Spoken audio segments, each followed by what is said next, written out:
हमको गर्व होता है कि आज ऑपरेशन सिंदूर पर बोलने का अवसर हमको मिला, क्योंकि इतिहास में ऑपरेशन सिंदूर को स्वर्णिम अक्षरों में लिखा जाएगा, क्योंकि विश्व स्तर पर इसने एक न्यू नॉर्मल को स्थापित किया है भारत के लिए। ये न्यू नॉर्मल की जो नींव है वो सदियों पहले रामचरितमानस में लिख दी गई थी, जिसकी चौपाई है, बिनय न मानत जल्द ही जड़ गए 3 दिन बीत, बोले राम सकोप तब भय बिनु होए न प्रीत।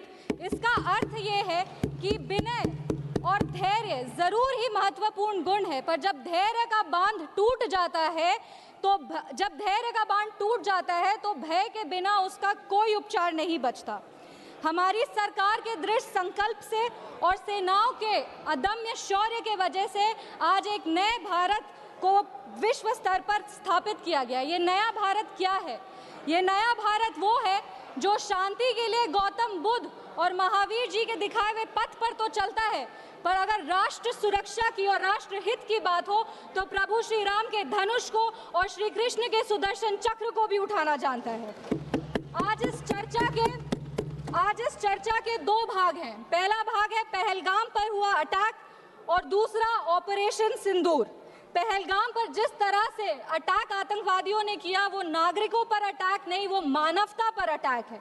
आतंकवादियों ने धर्म पूछकर उनकी पत्नी के सामने, माँ के सामने, परिवार के सामने, बहनों के सामने सारे जो हमारे देश के नागरिक हैं उनको मार दिया।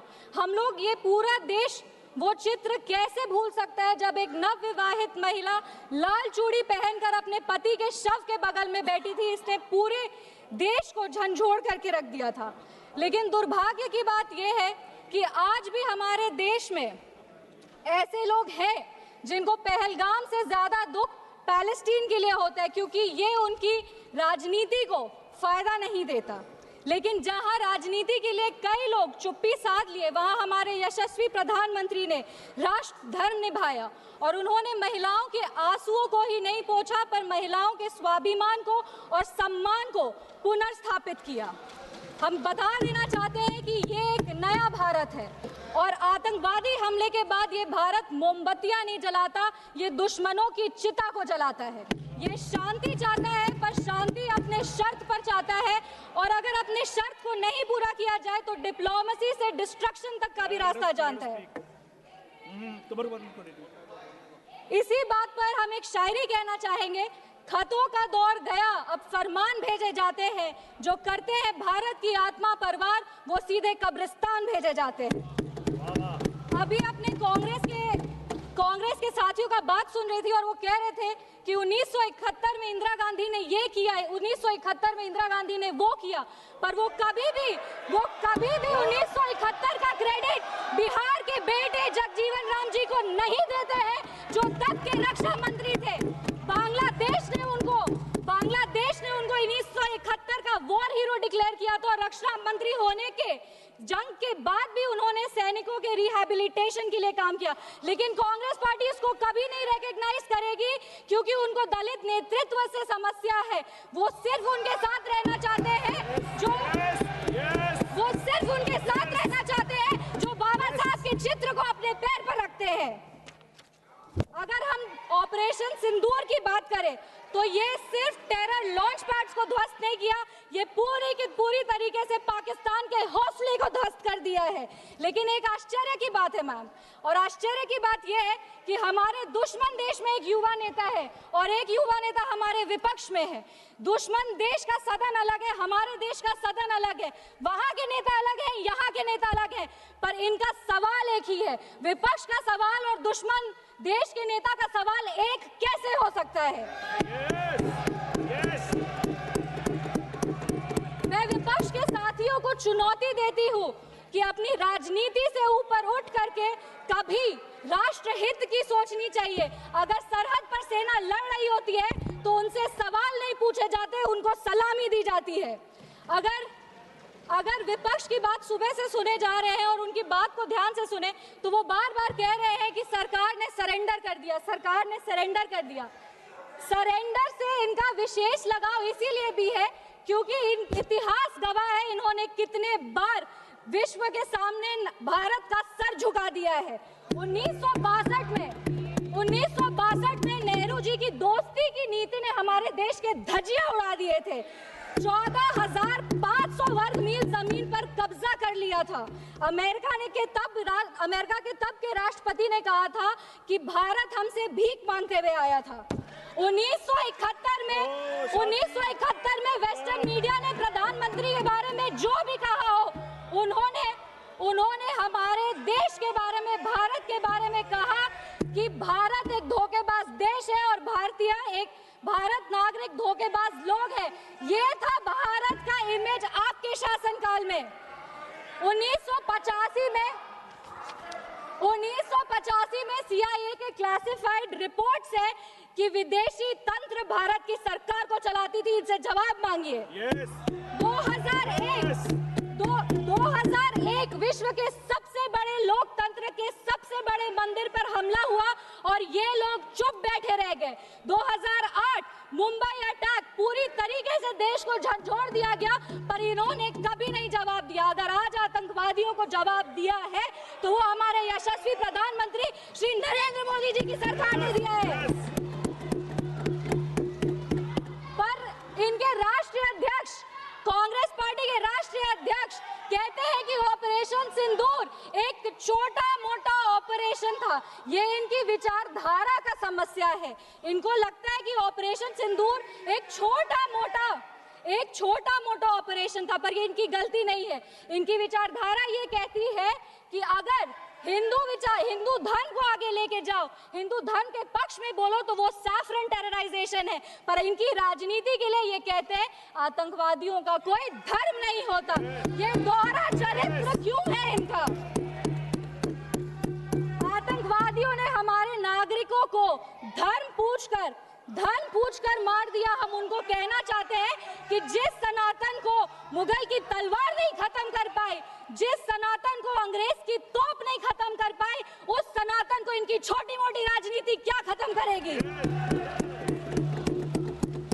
आतंकवादियों ने जब हमारे भाई लोग को मारा तो उनको मारने के पहले बोला कलमा पढ़ के सुनाओ।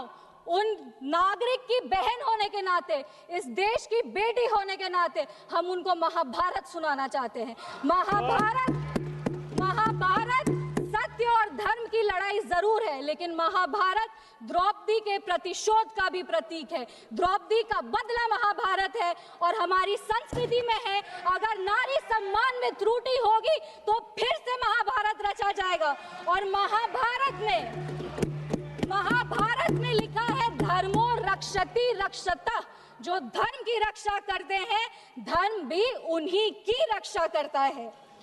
विशेष रूप से हम धन्यवाद देंगे हमारे यशस्वी प्रधानमंत्री श्री नरेंद्र मोदी जी का, जिन्होंने ऑपरेशन सिंदूर का नाम ऑपरेशन सिंदूर रखकर पूरी दुनिया को बता दिया है कि एक चुटकी सिंदूर की कीमत क्या होती है। और जिसने हमारी महिलाओं के, इस देश की बेटियों के, हमारी बहनों के सिंदूर को उजागर किया, उसको हमारी सरकार ने, हमारी सेना ने मिट्टी में मिला दिया है।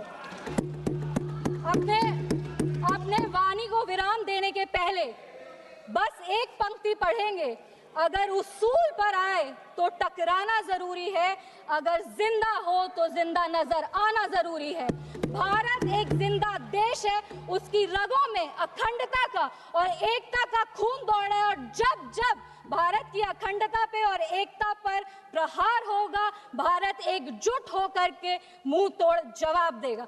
जय हिंद, जय बिहार, भारत माता की जय। जी श्री अभय सिन्हा जी।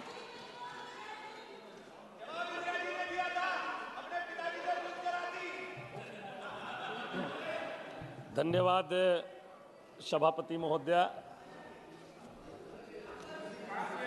मैं देश के सैनिकों के पराक्रम, साहस और शौर्य को मैं सैल्यूट करता हूं, सलाम करता हूं। पहलगांव में आतंकी हमले में मारे गए सभी पर्यटकों को मैं नमन करता हूं और ऑपरेशन में शहीद जवानों को मैं सैल्यूट करता हूं। महोदय, बड़ा गंभीर सवाल है ये,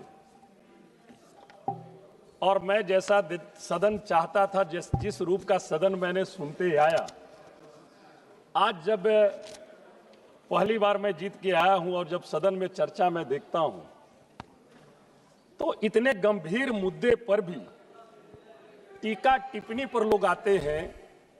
मैं समझता हूं कि ये गरिमा के, संसद के गरिमा के खिलाफ है। हम विशेष कुछ बात नहीं रखना चाहते हैं, हम कोई टीका टिप्पणी नहीं करना चाहते हैं। मैं सरकार से एक दो सवाल करना चाहता हूं। ये हमला धार्मिक नफरत के आधार पर हुआ। हमलावरों ने नाम पूछे, शरीर की तलाशी ली और निशाना सिर्फ हिंदू लोगों को बनाया गया, जैसा कि वहां पर चश्मदीद जो थे वो बताए। महोदया, ऐसे समय में मैं वहां के एक स्थानीय मुस्लिम समुदाय के जो घोड़सवार थे, सैयद आदिल जी की शहादत हमें याद दिलाती है। आतंकवाद का कोई धर्म नहीं होता है, लेकिन उसका मकसद जरूर धार्मिक विभाजन पैदा करना होता है। और मैं ये स्पष्ट रूप से कह सकता हूं, देश में जो आतंकवाद आती है उसका तो उद्देश्य यही रहता है कि इस देश में धार्मिक उन्माद बढ़े, और उस चीज को बढ़ावा देने के लिए हमारे देश के भी लोग उसी रूप में बह जाते हैं। यह मुझे ताज्जुब लगता है। जब यह घटना घटी उस समय वहां पर सुरक्षा, मैं भी गया हूं, बहुत सारे लोग गए पहलगांव। वहां पर पुलिस प्रशासन का नहीं होना, क्या इसकी जांच करवाई गई कि वहां पर सुरक्षा व्यवस्था क्यों नहीं था? और जब जिस जगह घटना घटी वहां पे सुरक्षा व्यवस्था किन वजहों से नहीं थी, इसकी सरकार ने जांच कराई। उसके दोषी कौन है, इस पर सरकार ने अपना जवाब दिया? नहीं दिया। महोदया, हम चाहेंगे कि पहलगांव में हुए हमले की जांच, और वहां पर सुरक्षा व्यवस्था नहीं था, उसके लिए निश्चित तौर पर स्पष्ट जांच कर करके सरकार को जवाब देना चाहिए। महोदया, नतीजा क्या हुआ? कश्मीर का पर्यटक उद्योग जो है वो चौपट हो गया। 50% पर्यटक उसी दिन महोदय 3,337 यात्री पर्यटक जो है कश्मीर से पर्यटक निकल करके अपने घरों को चले गए। और हमारे गृह मंत्री जी कहते रहे कि आप कश्मीर आइए, घूमिए, किसी प्रकार का कोई दिक्कत नहीं है, यहां पर स्थिति पूरी तरह से सामान्य है। देश को संबोधन में गृह मंत्री जी ने बताने का काम किया, और हमारे देश के पर्यटक वहां पर भारी संख्या में पहुंचते हैं। और मैं समझता हूं कि ये सुरक्षा का, सरकार के तरफ से सुरक्षा का ये पूरा चूक है, एक बहुत बड़ी गलती है। जिस तरह से कुंभ मेला का आयोजन इन्होंने किया और जिस तरह से उसका प्रचार प्रसार किया, और कुंभ मेले में उसकी सुरक्षा की व्यवस्था नहीं की और कई को श्रद्धालुओं को जान गंवाना पड़ा, उसी तरह से कश्मीर के बारे में सरकार ने देश के लोगों को बताया कि कोई दिक्कत नहीं है, आप कश्मीर आओ और घूमो, और लोग निर्भय होकर के गए और इतनी बड़ी घटना घटती है महोदय। इसलिए सरकार को निश्चित तौर पर हम कहूंगा कि इस पर देखने की आवश्यकता है। महोदय, इसमें मीडिया की भूमिका, जिस तरह से ये घटना घटी और जिस तरह से ऑपरेशन सिंदूर जो चला, एक मिनट महोदय, मैं ये सरकार से जानना चाहता हूं, हाशिम मूसा जैसे हमले के असली सूत्रधार आज भी जिंदा है, ये बताने की कोशिश करें। जाने के लिए तो हम जाएंगे ही भैया, आने वाले समय में आप लोग भी जाइएगा। देश की जनता सब समझ चुकी है अब किस तरह से आप जुमला फैलाने का काम करते हैं। हम एक आग्रह करना चाहेंगे महोदय सरकार से, क्या ऐसी परिस्थिति में सत्य और विवेक की बजाय टीआरपी की होड़ चलनी चाहिए मीडिया का? क्या मीडिया की स्वैच्छिक आचार संहिता नहीं होनी चाहिए? हम एक मांग करना चाहते हैं सरकार से कि संसद एक सर्वदलीय समिति गठित करे जो राष्ट्रीय सुरक्षा से जुड़े मुद्दों पर मीडिया के लिए स्वैच्छिक दिशा निर्देश तैयार करे। न सेंसरशिप हो न दमन हो। यह हमारी सरकार से मांग है महोदया। हम चाहते हैं एलओसी पर निगरानी बढ़ाई जाए, पर्यटन स्थलों की सुरक्षा के लिए सीआईएसएफ का विशेष दस्ता बनाया जाए, पीड़ित परिवारों को संपूर्ण राहत, मृतकों के परिजनों को मुआवजा, नौकरी और मानसिक परामर्श दिया जाए। और एक आग्रह मैं और करना चाहता हूं महोदय, सैयद आदिल हुसैन शाह जैसे नायकों को राष्ट्रीय स्तर पर सम्मान उनके परिवार को देने का प्रयास किया जाए महोदय, ताकि आने वाले समय में वहां के भी लोगों को लगे कि नहीं, जो काम किया तो उन्हें भी देश ने पुरस्कृत करने का काम किया है। बहुत बहुत धन्यवाद महोदय। जी Shri Avinash Reddy. Thank you, madam. On behalf of YSR Congress Party, we strongly reaffirm its commitment to India's national security. Operation Sindoor, launched on 7th May 2025, was a focused intelligence-led response to the horrific Pahalgam terror attack in which 26 innocent people lost their lives, madam. TRF, a known proxy of Lashkar-e-Taiba, claimed responsibility for the attack, further confirming the continued threat of Pakistan-backed proxy warfare in Jammu and Kashmir.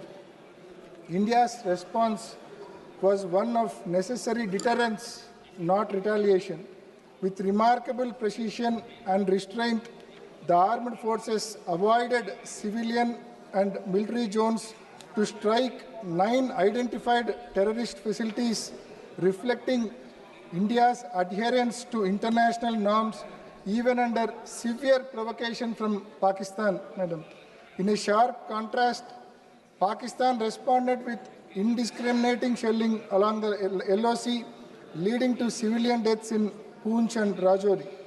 Madam, we applaud the Indian Armed Forces for their precise execution of Operation Sindoor, made possible by the integration of cutting-edge technology. The use of night vision drones, satellite tracking, and modern guided weaponry ensured that every strike was swift, deliberate, and accurate. The entire mission was completed in less than half an hour, catching Pakistani air defense systems completely clueless. This operation represents a defining moment in India's defense capabilities. While Pakistan relied on drone swans to overwhelm, India responded with superior unmanned systems that delivered focused strikes on strategic targets. Madam, another alarming front of aggression has been the surge in cyber attacks originating from Pakistan. In the immediate aftermath of the Pahalgam attack, India faced coordinated digital offensive targeting critical infrastructure, municipal portals, and defense-linked portals. Over 1.5 million intrusion attempts were recorded, with malicious actors attempting to breach sensitive networks, deploy malware, spoof GPS signals, and deface official websites. While the majority of these attacks were neutralized, a small number did succeed, madam. So these events serve as a stark reminder that cyber warfare is active and evolving, and hence Government of India must now invest not only in conventional defense but also in digital resilience, madam. Our party, YSR Congress, extends its heartfelt solidarity to the citizens of Jammu and Kashmir